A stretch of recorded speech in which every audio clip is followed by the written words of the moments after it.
Assalamualaikum warahmatullahi wabarakatuh. Kami di sini dari kelompok 4 yang beranggotakan Naira Septina Kiswandani absen 22, Nurani Ayu Lukita absen 23, Raditya Firjatullah absen 24, Ramzi Rahmat absen 25, Rani Salsabila absen 26, Rofiatur Rohma absen 28, Romanza Cinta Harita absen 29. Akan mempresentasikan laporan percobaan.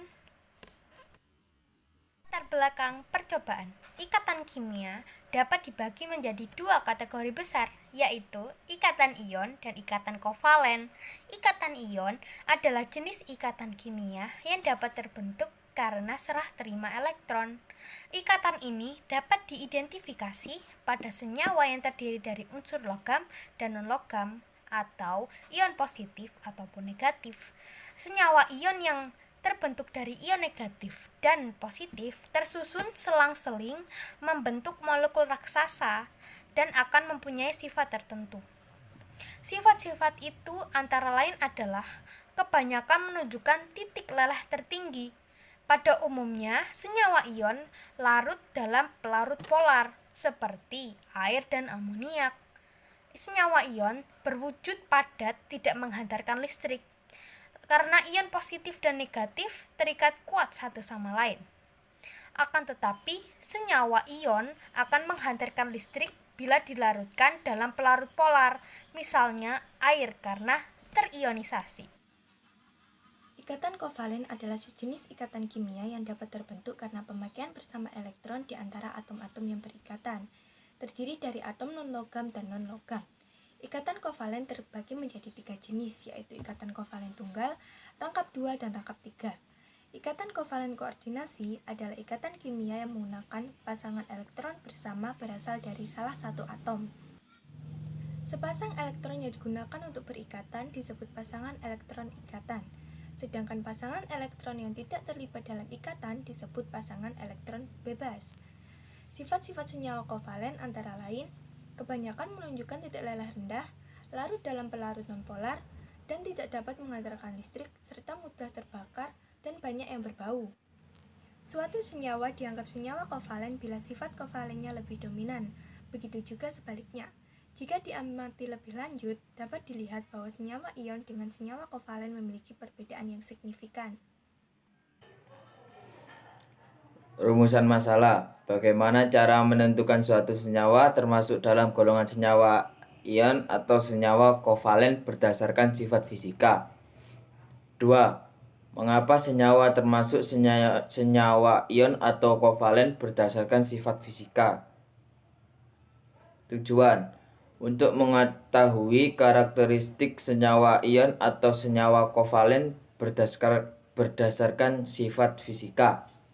Hipotesis: jika pada saat percobaan daya hantar listrik suatu senyawa tersebut bisa menyebabkan lampu menyala, maka terbukti senyawa tersebut dapat menghantarkan listrik, yang artinya senyawa tersebut termasuk dalam senyawa ion. Begitu juga sebaliknya, jika lampu tidak menyala, artinya senyawa tersebut tidak dapat menghantarkan listrik, maka senyawa tersebut termasuk dalam senyawa kovalen.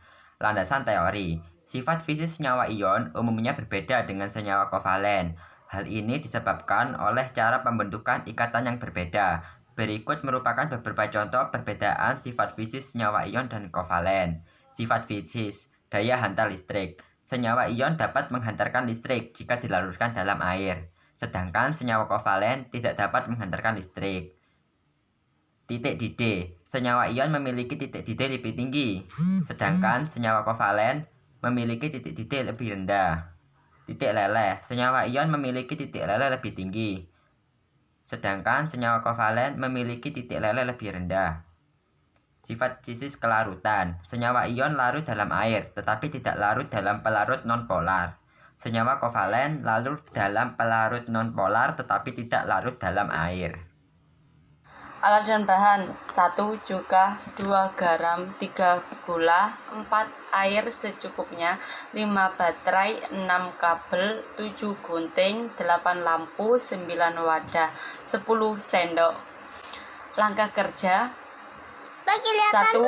Siapkan alat dan bahan. kedua, masukkan gula, garam, dan cuka, kemudian tambahkan air secukupnya. Aduk hingga larut. 3. Buatlah rangkaian listrik dari bahan-bahan yang sudah disiapkan seperti kabel, baterai, lampu. 4. Celupkan kabel ke dalam masing-masing senyawa untuk mengetes daya hantar listriknya. 5. Amati perubahan lampu menyala atau tidak menyala. 6. Catat hasil percobaan.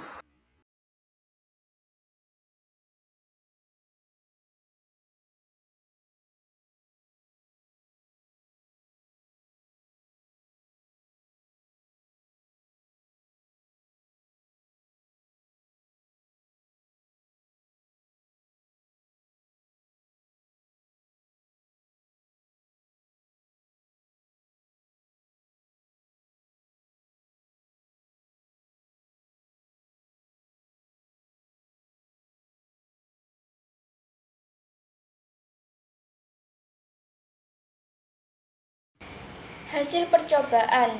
Bahan uji yang pertama menggunakan gula dan lampunya tidak menyala. Bahan uji yang kedua menggunakan garam dan lampunya menyala. Bahan uji yang ketiga menggunakan cuka dan lampunya tidak menyala. Analisis. Yang pertama, pada saat kabel dicelupkan ke dalam air gula, lampu tidak menyala. Hal ini menunjukkan bahwa gula tidak dapat menghantarkan listrik, sehingga gula termasuk senyawa kovalen. Yang kedua, pada saat kabel dicelupkan ke dalam air garam, lampu menyala. Hal ini menunjukkan bahwa gula dapat menghantarkan listrik, sehingga garam termasuk senyawa ion.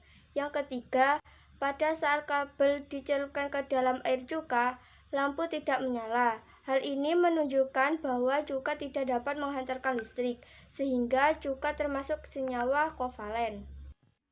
Senyawa ion tidak menghantarkan arus listrik karena berbentuk padatan dan menyebabkan ion positif dan ion negatif terikat kuat. Senyawa-senyawa ionik dalam bentuk padatan merupakan konduktor listrik dan panas yang buruk. Sedangkan pada senyawa kovalen, baik dalam bentuk padatan merupakan konduktor listrik dan panas yang sangat buruk. Hal ini disebabkan senyawa ionik pada keadaan padat dan daya ikat yang memungkinkan terjadi mobilisasi ion-ion. Senyawa ionik dapat menghantarkan arus listrik jika dileburkan atau dilarutkan di dalam pelarut polar. Hal ini disebabkan ion-ion terikat telah terlepas sehingga ion-ion dapat bebas bergerak ke segala arah. Sedangkan untuk senyawa kovalen, baik dalam bentuk padatan tidak dapat menghantarkan arus listrik karena tidak terdapat ion yang bergerak bebas. Kesimpulan, garam termasuk dalam senyawa ion karena garam terbukti dapat menghantarkan arus listrik ketika larut dalam air.